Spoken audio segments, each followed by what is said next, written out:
कहीं ऐसा ना हो जाए कि चौबे गए थे छब्बे बनने और दूबे बनकर लौटे। भारत के पड़ोस में दो जगह, ये जो देख रहे हैं पाकिस्तान और दूसरा जो देख रहे हैं नेपाल, इन दोनों ही जगह में एक अलग लेवल का तांडव मचा हुआ है। जहां बात करें नेपाल की, तो नेपाल के संसद में एक बहस हो रही है और जिसमें प्रचंड को ये कहा गया कि तुम यहाँ पर डायनामाइट मत बनाओ हमारे नेपाल को, और डायनामाइट अगर बना तो डायनामाइट भी नहीं बचेगा। आखिर ये कहना क्या चाह रहे हैं। तो वहीं दूसरी तरफ पाकिस्तान ने कल धमकाया था कि हम अफगानिस्तान पर कर देंगे हमला, और इसके जवाब में अफगानिस्तान ने क्या कहा है। वैसे इन सब चक्करों के बीच में क्या जनरल मुनीर बैन होने वाले हैं? जियोपॉलिटिक्स में बहुत कुछ चल रहा है। हमेशा की तरह CIS न्यूज़ नेटवर्क के इस एपिसोड में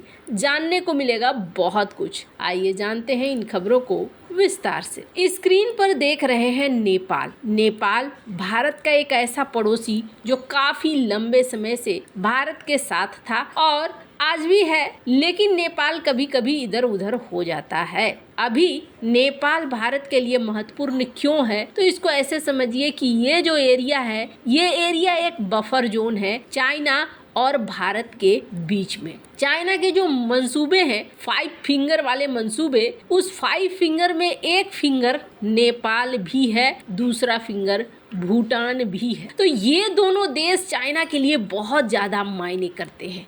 और अभी का सीन क्या है, चाइना ने ना एक बड़ी अच्छी चाल चली और चाइना ने क्या किया, सबसे पहले कोशिश ये किया था कि भारत के पास में श्रीलंका के ऊपर कब्जा कर ले, और श्रीलंका और पाकिस्तान के दिमाग पर अगर पूरी तरीके से कब्जा कर लेते हैं तो अगला नंबर होगा नेपाल का, और फिर भूटान का, और फिर बांग्लादेश का। तो भारत तो यूं ही घिर जाएगा चारों ही तरफ से, तो हमें आसानी होगी भारत के ऊपर प्रेशर बनाने में। पर ऐसा हुआ कि श्रीलंका का खेल भारत ने बिगाड़ दिया और यहाँ की जनता ने भी बिगाड़ दिया। जब जनता को खाने को नहीं मिलने लगा, उन्होंने भूचाल मचा दिया, राष्ट्रपति तक को देश छोड़कर भागना पड़ा। उस समय भारत ने मदद करी और यहाँ पर हालात अभी थोड़े से सुधरे हैं, जिसकी वजह से चाइना यहाँ पर ज्यादा कुछ नहीं कर पा रहा है। अब चाइना का ध्यान चला गया भूटान के ऊपर, लेकिन भूटान में भी सरकार बदल गई, और जब सरकार बदल गई तो भारत और भूटान के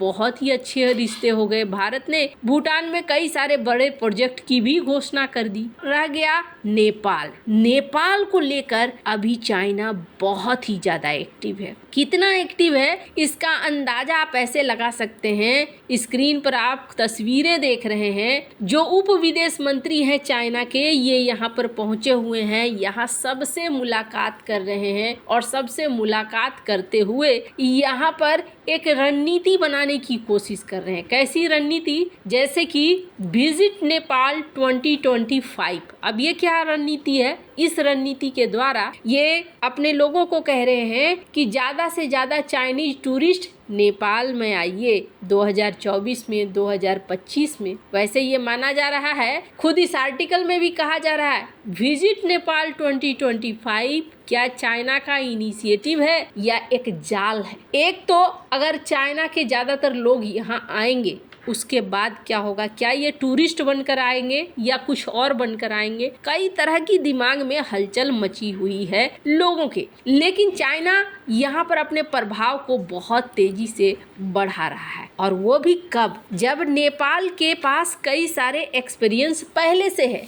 जैसे कि काठमांडू पोस्ट की इस खबर को देख सकते हैं, नेपाल ने चाइना से खरीदा था चाइनीज प्लेन, और अभी क्या स्थिति है? अभी स्थिति ये है कि इस चाइनीज प्लेन को, ये तो पड़े पड़े ही रह गया, कभी इसका इस्तेमाल ही नहीं हो सका, इनको बेचने के लिए जुगत लगा रहा है। नेपाल ये कह रहा है कि भैया सुनो, कबाड़ के भाव पर भी ले जाना है तो इसे ले जाओ, क्योंकि इसको मेंटेनेंस करने में हमारा बहुत सारा खर्चा आ रहा है, और ये एयरपोर्ट का एक बड़ा इलाका भी रखे हुए हैं। तो ये सीन है।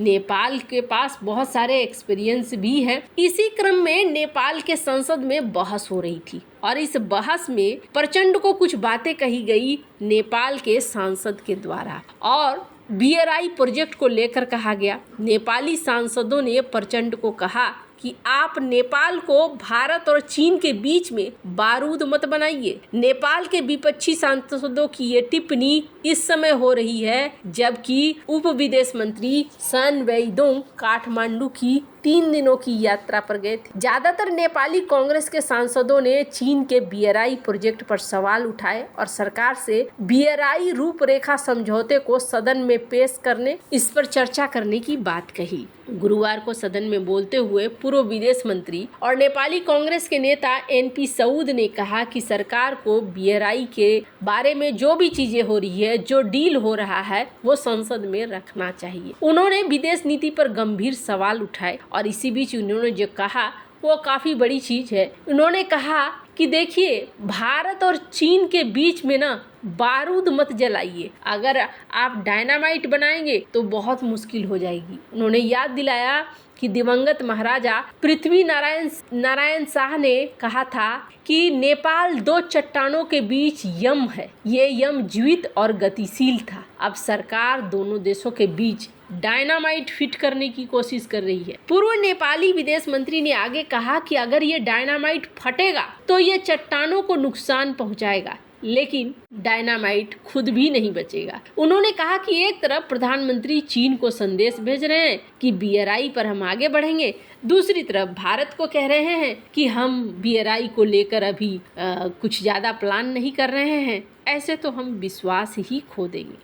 खैर, अब नेपाल के अंदर जहां गतिविधियां बढ़ी हैं चाइना की, तो वहीं दूसरी तरफ पाकिस्तान में भी एक बड़ा कांड हुआ है। और पाकिस्तान में क्या कांड हुआ है, स्क्रीन पर आप अल जजीरा की खबर देख सकते हैं जिसमें पाकिस्तानी रक्षा मंत्री दोहरा रहे हैं और कह रहे हैं कि देखो जी, नो डायलॉग, कोई बात नहीं होगी और सीधे हम अफगान बेस्ड आर्म्ड ग्रुप्स के ऊपर हमला करेंगे। और ये बात ऐसा नहीं है कि पाकिस्तान बोलेगा तो तालिबान सिर्फ सुनता रहेगा। तालिबान की तरफ से भी जवाब आई और तालिबान ने कहा कि देखिए, अगर ऐसा कुछ प्लान कर रहे हैं, ऐसा कुछ सोच रहे हैं तो थोड़ा संभल जाइए, क्योंकि इसका प्रत्युत्तर भी मिलेगा और अगर आप प्रत्युत्तर के लिए तैयार हैं तभी आप यहाँ आगे बढ़िएगा, अंजाम बहुत बुरा होगा।